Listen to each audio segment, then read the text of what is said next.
Cash. How you guys doing? Good? Yeah. Yeah. Good. Give it up for all the comedians you saw tonight, guys. Give it up. This is not easy. They're coming up here. They're fucking talking to you. Good shit. Hey, real quick. I need a favor from you guys. Can you all? I have to make a video. Can you all, on the count of 3, give me the finger and say "fuck you"? Okay. Ready? Are we ready? Are we ready? Let's get in there. Wait, okay, ready? 1, 2, 3! Fuck you! Happy birthday, Grandma! Alright, thank you. I just want to get that out of the way. She's a sweet woman. She is. She's a sweet woman. Yeah, what's up? My name's Adam. That's all you need to know. That's it. I asked my dad recently, like, where did my name come from? Who was I named after? He was like, first guy in the Bible to get some pussy. Like, all right, Dad. That's enough out of you. I've been in Lisbon now for a month. I fucking love it here. One of my favorite things to do is to not buy drugs. Have you seen all the guys you come out in the morning, hey, weed, coke, hash, huh? And they're holding like a handful of what looks like chocolate, I think. And they're just like, whatever you want to call this, buy it, please, buy it. My favorite thing to do now is when they come over, they're like, hey, weed, coke, hash, weed, coke, hash. I'm like, oh, bifana? Bifana? And like, they usually like, what the fuck? No, drugs. And I'm like, yeah, but where's bifana? I want a steak with eggs on top of it. Can you give me that? And actually, like a week ago, we were walking around, and he was like, weed, coke, hash. I was like, bifana? He's like, you want bifana? I got you. I'm like, that's a hustler right there. That guy fucking puts in the work. He doesn't know where to get bifana at that hour, but he's gonna do the work for you. He's probably a digital nomad. That's probably what it is. Digital nomads, where are you at tonight? Good? You guys here? Oh, all right, low key. We're all exhausted from living our dreams. It's pretty tough. Gets exhausting, doesn't it? It does. I love being in Lisbon. Oh, I went to one of my favorite parties recently. Out Jazz. Yeah. You guys been there? It's my favorite place to not hear jazz.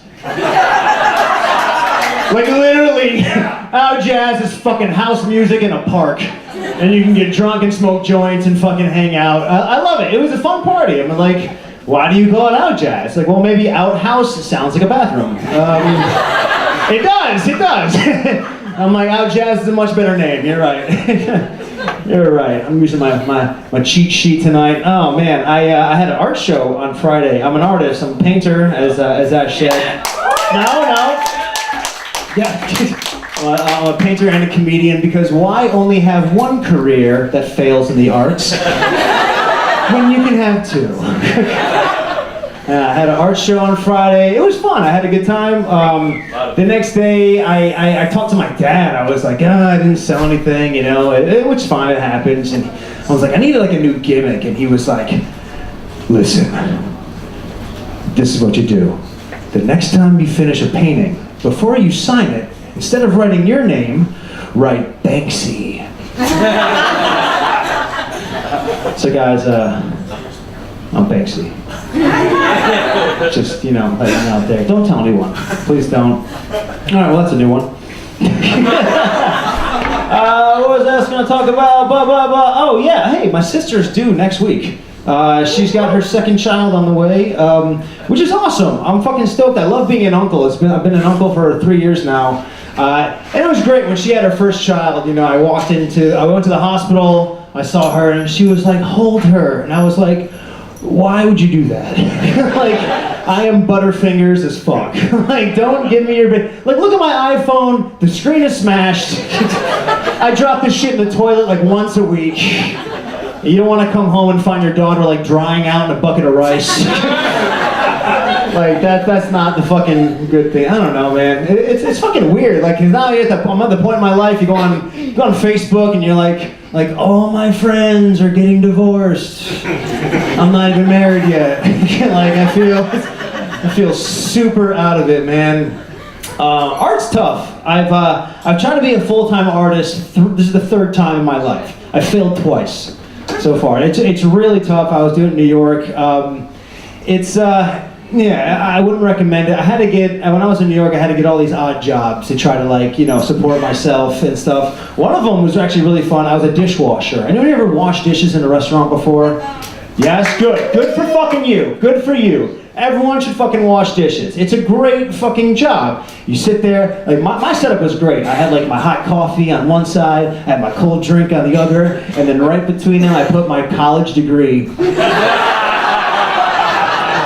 So I could just look at that shit as I scrub cheese off a pan, you know? Like an adult. It's tough, man. I had a girlfriend leave me because I was broke all the time in New York. Yeah, it's cool. You don't know her. It's fine. It was crazy though because like we'd go out and I got a lot of friends who are doing really well for themselves. So we'd go to a party and she would see all the nice shit they have, like flat screen TV, leather couch, and then we'd leave and she'd always say some shit like, oh, like, how come we can't have a toilet? Like, what am I, the Wolf of Wall Street all of a sudden? I got fucking toilet money for you? No. Fucking knock it off, man. Knock it off. I stay in the restaurant industry because they love drugs, right? Yes, they do. If you've ever been waited on by a person, they're probably high. Like 95% of the chance they're usually high. And I like that, and I was a waiter for one weekend. But I realized this wasn't the job for me because I didn't give a shit about the customers at all. Like, I was stoned. So I'd walk up and they'd be like, excuse me, I've waited an hour and a half for my Eggs Benedict. And I'm like, why? Like, I would have left a long time ago, man. I have shit to do. Clearly you don't. You're waiting a long time. The restaurant, they fucked up. They let me host a brunch. They let me be the brunch host. So I was the person that you'd walk in, you have to talk to. However, I was awaiting back surgery at the time. I was in a horrible pain. I was addicted to Oxycontin, which if you ever had Oxycontin, way better than Bifana, all right? Get yourself some Oxycontin. But I was all fucked up on Oxycontin because I had to work and I couldn't work without the drugs. But the thing with the Oxycontin is that your mouth doesn't work. Like, your brain will kind of work, but like, let's say you send a message from your brain to your mouth and it just comes out all fucked up. So instead of saying to the people, hi, welcome to the restaurant, let me show you to your seat. What I would say is, hi, I'm with no.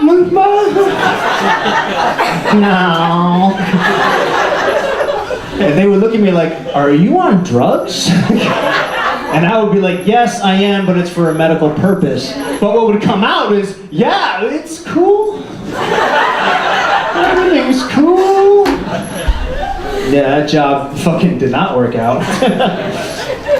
Oh man, I get high in restaurants too much. I realized when I got fucking too stoned a couple years ago, I went out for chicken wings with a friend of mine. He wanted to go to this chicken wing night. We smoke a joint, we get to the restaurant, and we're eating our chicken wings and enjoying it, and this fucking girl comes over and she just asks a question. Now when you're high, you start taking questions like the wrong way. Like you hear what they're saying, but you just interpret it the wrong way. So she was like, excuse me, how many chickens do you think died for this one chicken wing night? And I'm stoned as fuck, like, I hope all of them. In my fucking head, I'm like, what fucked up chef is keeping them alive? You take the things and then you stay alive? Can't do that anymore. Oh man, yeah, so that girlfriend, she had left me because I was trying to be an artist, and yeah, anyone here go through a bad breakup recently? Woo! It was that bad? How long ago? 4 months. 4 months, okay, all right. Anyone else like sooner? Who had a really bad breakup in their life? Anyone have a really bad one, like a real messy one? Yeah. Yeah? Yeah. How bad was it? Did you call the police? Honest question. What's that? Sort of. Ooh, did she pull like a knife on you, or? Well, she ended up in a mental hospital. She ended up in a mental hospital. Is that where you met? you guys. Okay, well, we won't get in that. It's a little too dark for me. That's fair. Yeah, it's funny. It's I had a really bad breakup. She went fucking crazy to the point where the day before I had to meet her parents, she pulled a knife on me. Yeah, no, it gets better, trust me. She pulled a knife on me, and once we had gotten the knife away from her, she bit me in my arm, broke the skin. Well, I mean, I deserved it probably. Why? Yeah. No, it was a drunken fight. However, like, you sit there and I was like looking like, this is actually happening, you know? It's like, and then you go back like years later and you start thinking about like the relationship, and it's like, oh, well, the signs were there, you know, and it's like some kind of fucked up Where's Waldo of just like, where should I have gotten out of this relationship, you know? And it turns out it was when she bit me and fucking pulled a knife. Well, I mean, I think I had a joke for that. I totally lost it. But the point is, like, when it got really fucking bad, like, you know, you go through a bad breakup and then there's always one person who can't get it through their head it's fucking over, right? Like, they just can't get it through their head. Like, it was, she would call me 4 o'clock in the morning, 5 o'clock in the morning, like, hysterically crying, like, Adam, please, like, stop following me. I put my hair doll is almost complete. That got weird. It did. I had, I've been traveling a lot. I want to go to Japan. Any of you ever been to Japan before? Yeah? What'd you like about it? That you can say in front of her. No. You're like, you're gonna get a titty slap tonight. Fucking. You guys are kind of famous. Did you guys meet here at the comedy show? No, because I feel like everyone actually knows you, right? Because the last show I was here, you guys left immediately before when I got on stage, so I didn't have a chance to talk to you. No, I mean, it's fine, I'll let it go. You can only take so much per show. You can only take so much, huh? All right. Give me some. So did you guys meet at a comedy show, or just, no? Tinder? Ooh. Anyone else here? Tinder people? You guys met on Tinder? Any other success stories in Tinder? That's about it, right? It's like only 4 people per 150. That's a great statistic. I used to fuck around with Tinder. I don't anymore. I had a Tinder date. It turned into a one-night stand about 3 years ago. I met this chick on Tinder, and she was training to be a professional MMA fighter. Right? You would have swiped right too, okay? Because for the story, this was going to be interesting, and she was interesting. She was cool, and we hit it off really well. Went back to my place, and that's when I realized shit was different. Like, maybe we had different goals. Like, I wanted to have sex, she wanted to win. You understand? Like, I turned out the light, she put in a mouth guard. Like, I took off my pants, and she was just fucking like in full stance, just fucking ready to fucking. And it was wild. We hit it off pretty well, like physically. We had a good night together, and it was nuts. And then she left like immediately afterwards. Like, she just won the battle. Just like threw her mouth guard in the fucking audience. Like, fuck this, I'm out. A little Monster energy drink or some shit, and she left. And then the next morning when I was leaving my apartment, the guy who lives right below me, like, who I've never spoken to before, I walk out and I'm just like, and he goes, hey. You had a good night last night, huh? And I say, yeah, she was a fighter. Which sounds way worse than I thought it was supposed to sound. Sounded more like she was trying to get away versus fucking like she was a fighter. She actually was a fighter. And then we never spoke again. So, great way to not talk to your fucking neighbors, man. This is back in New York. That was a crazy city, man. Have you ever been to New York before? Yeah. Alright, cool. Fuck that place, right?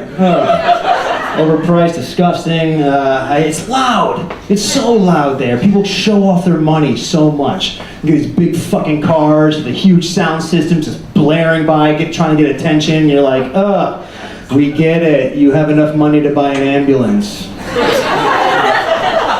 Cool. I don't. This year's been about quitting smoking, trying to stop smoking. Anyone here quitting smoking?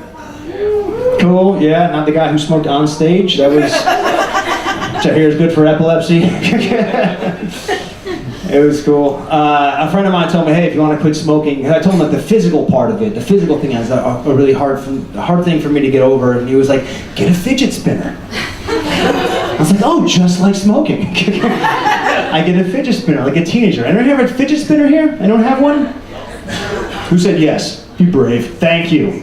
You have a fidget spinner. Cool. Why do you have a fidget spinner? Because I get bored. Because you get bored, exactly, yeah, and that's the idea, you use it. Now, there's no real science behind it helping you quit smoking. It is clinically proven to lower my respect for you, if you have one. We're friends, it's cool, thank you. It's cool. The same guy told me, he said, start vaping, get a vaporizer. Who vapes here? Is vaping caught on in Portugal? Is that a thing here? No. No, we've all lost hope and just smoke? Yes. Is that... Vaping's I don't know. I can't really get into it that much. It's like, okay, you know what I hate is people who vape like they're not vaping, like they're just blowing it in your face, like, it's just water vapor. Go to a restaurant, there's just vanilla cookie just all over the room. They're like, it's just vapor, it can't hurt you. It's like, yeah, well, so is a fart. I'm not blowing that in your open mouth. A little respect. Something, please. God. I used to live in Vietnam. Anyone here been to Vietnam before? Yeah. Yeah. Yeah, do you like Vietnam? Yeah. What'd you like about it? Hanoi is just crazy as fuck. It is crazy. Most of it all is crazy. The fucking driving's crazy as fuck. It's funny because if you have a motorbike, you can go anywhere. You don't need a license, you can go on the sidewalk, into stores, they don't give a fuck. And it's hysterical because they have traffic lights, and for a communist country, it's like, fuck it, the free market is spoken. We're fucking going in wherever it fucking goes. Goes against everything politically they fucking deal with, man. But yeah, Vietnam's cool though. I like Vietnam because the pharmacies, where you can buy any drug you want. Seriously, you go there, like, I made a new friend in Vietnam, his name is Xanax. He lives over the counter. I told my mom this, I'm like, yeah, they sell Xanax over the counter. She's like, you're gonna get addicted. You're gonna get addicted. I'm like, to what, feeling cool?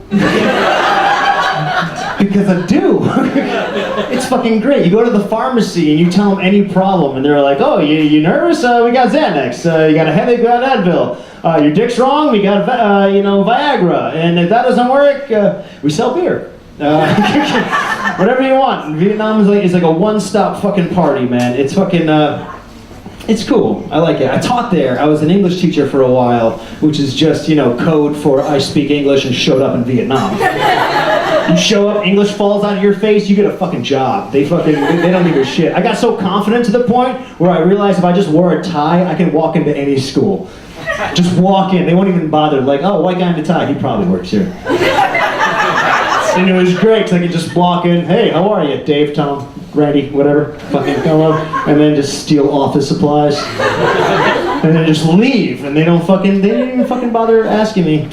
Side note, if anyone wants to buy any printer paper, at rock bottom prices. I got you, man. I got you.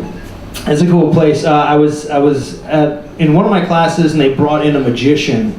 The magician's doing his tricks, and then he started bringing out balloons to make balloon animals, which, pretty standard for a magician, I guess. And he started taking these and he'd blow it up, and he'd start twisting it, and the noise of the balloons, that it made the kids too nervous.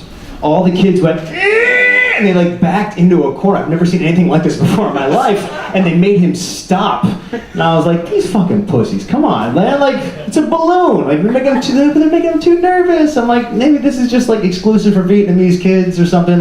America, we'd probably deal with it. Russian kids would be fine with that shit. They're like, actually in Russia, children twist real animal. Break neck, make dead puppy, turn boys into men, and also turn girls to also men. Enjoy. Oh, thank you. Vietnam's a cool place. It's the first place I've ever been racially profiled. The police fucking love picking on white dudes, which We deserve it. We do. They would pull up. Like I was walking home 4 o'clock in the morning, 2 cops pull up next to me. They just pull like, hey! Marijuana? And I was like, Bifana? Come right back at you.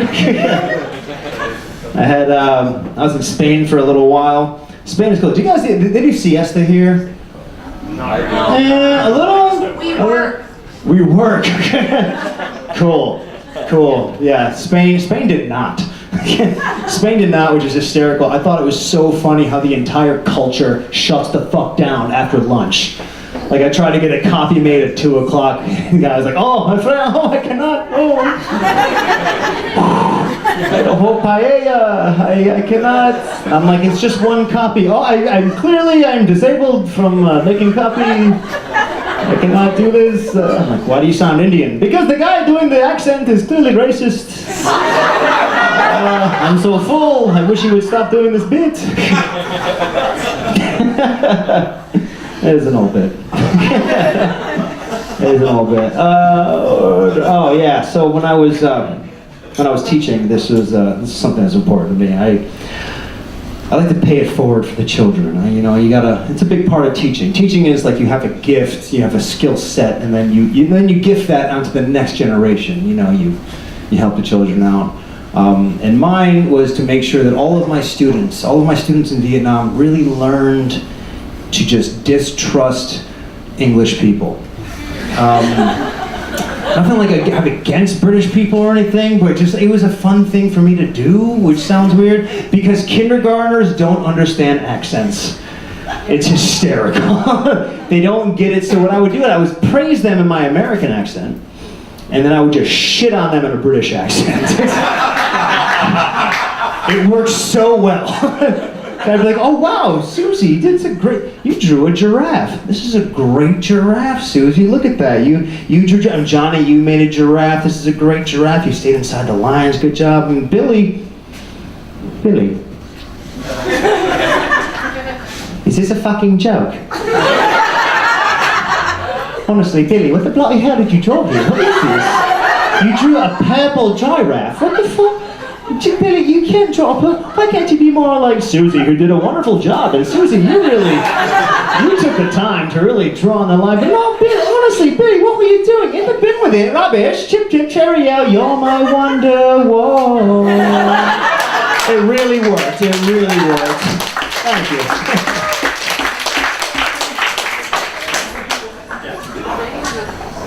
Australians. Am I wrong? Any Aussies in here? Yeah, mate. Where? Yeah, mate. Oh, okay, cool. I like it. Is it typical for all Australian dentists to call you a cunt? Because I was called a cunt by an Australian dentist. Pretty much. I respect that. You know what I love about Australians is how quiet they are when they drink. You're a very quiet people. No, they're not quiet people. They have songs. I have a lot of friends who are Australian, and I learned to love them. And I think when I was in Vietnam, as like expats as a whole, like we have a responsibility, especially here too. Like Americans, Aussies, English, like we're here visiting. We all kind of have to come together as an expat and really try to like be respectful to the culture and stuff. And so I would like to do that in Vietnam when I'd be on my motorbike, pull up to a red light, and everyone wants to pull up next to me, and I'd sing. I can show you the world, shining, shimmering, splendid. Vietnamese go, this guy's singing? It's Little Mermaid, right? Yeah. I know that. Over, sideways, and under, on a magic carpet ride. Like, this is nice. He looks like he could be a teacher. He's a nice guy. This is cool. A whole new world. And I try to get the audience into it, and they'd be like, all right, cool.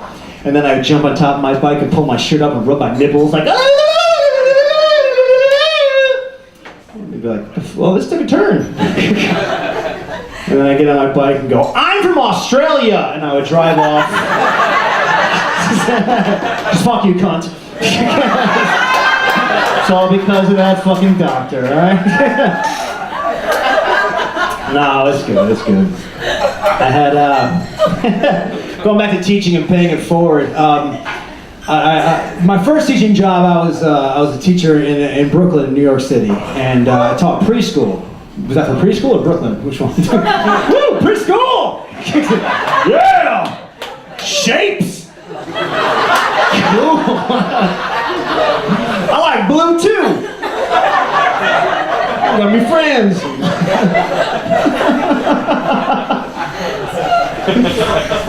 It was an interesting place to teach because you got 3 and 4 year olds. You know, we bring them to like the park to play every day, and all these kids, they'd have accidents. You know, you're a kid, you have an accident, you pee, you poop, whatever. You just get a backpack full of shit for that. And one day I'm walking around the playground and I find a fresh pile of shit on the floor. And I was like, oh, that's a human poop. That's definitely not a dog. So now we have to do, there's 40 kids around this playground. You gotta figure out which kid shit his pants. And you can't just make a blanket statement to the whole fucking park like, hey, whose poop is this? So there'll be a bunch of adults and you're like, hey, let me check it out first. Let me see, that's not mine. That's not mine. It's a New York City park, you know, so what you gotta do is walk around and pick each kid up. Not this one. And that's not the guy you want to be, okay? Like, you don't want to, like, I have a college degree, okay? But I'm walking around smelling kids' butts, and I get to like a dozen of them, and I finally find fucking Jack. Fucking Jack. Jack's 3. Jack's still an asshole, okay? Like, Jack, me and him, we never fucking saw eye to eye. But he's got the buried treasure, so take Jack. I'm like, all right, time to change him, and like the other teacher's kind of laughing at me. I put on the plastic gloves, I get a diaper out, whatever. And you have to change him right in the park because you can't go into the bathroom because that's where the crackhead lives. Like, and you don't want to disturb their mating habits or their ecosystem. It's a very delicate thing. So you leave them there. So you just change right there in the middle of the park. So I take down Jack's pants. Guess what? Jack's not done shitting. Like, Jack fucking knew it. He looked at me, I pulled on his pants, he's like, you ready, bitch? And his kid just fucking unloads. I don't know if it's because like I'm like a real mother at heart, but my reaction was, catch it! So this kid's fucking shooting into my hand. I'm doing this dance like, he's pooping into my hand. Everyone else is looking around like, did you say you went to college? Like, you do have a degree, right? She's shooting into my fucking hand. I'm like, motherfucker, goddamn it. And the other teachers are laughing, and then Jack's just like, yeah, take that. Like, but he was smooth as fuck. Like, imagine Prince shitting into your hand and how smooth Prince would be. Prince like, woohoo! Just like, he left it at that, and the teachers are like, go throw it out. Go throw out your treasure, we'll clean them up. And I was like, God damn it. So I'm walking across the park, and the only trash can is like, you know, forever away. So I'm walking across this park, and I'm like, God damn it, this is my life now. And as I'm walking across the park, there's this fucking dude coming down the street. We're about to intersect at the trash can. This giant fucking black dude who was pissed off at the world. So much to the point, you ever been so angry you're just yelling into the air? All right, he was pissed about his job because he was telling everyone. He was pissed that he had to go in on his day off, and he's walking in like, God damn motherfucker, call me on my day off. Can't believe this. Fucking hate this job. Fucking hate this job. And he's going, and I'm like, we're about to meet at the fucking, like, right at this fucking garbage can. And we're walking up, and he's like, God damn, fucking, I'm gonna kill this fucking guy. Call me on my goddamn. This guy's holding shit.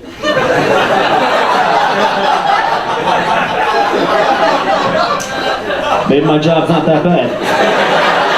And that was the first time I paid it forward as a teacher. I let him fucking watch me throw that shit out. I don't know. Anyone come from a drunk family? Woo! I gotta get out of here soon. But no, stay. We love you. Okay, I'll do one more Joe's. Give me one more.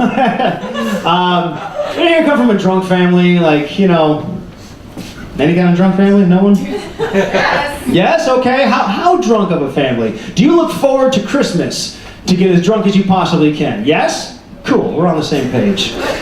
I enjoy it. I like, I come from a very drunk family. Almost like people try to like outdo each other. And I was, I told my dad, I'm like, yeah, I'm in Lisbon. Everyone drinks wine here. He's like, fuck, that's it? It's wine? Like, come on, fucking wine? I'm like, yeah, that's kind of what they drink here.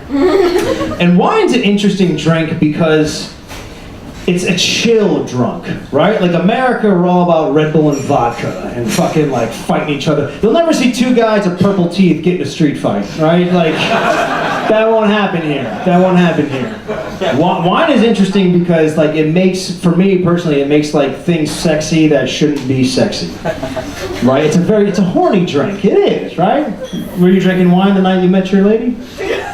You don't even know what you're drinking that night, do you? Okay. I was drinking love. Cool. All right. Well, wine. We'll fucking do that. Wine's the only drink I know that will like get me horny watching like a cooking show or something. Like you get like a half a box of wine and anything is possible at that point.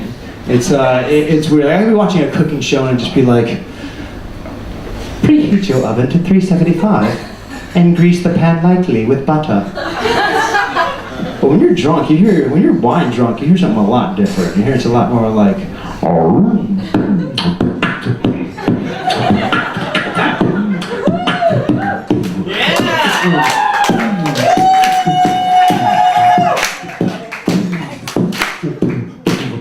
preheat your oven to 375. Grease that pan, girl. Grease it all night.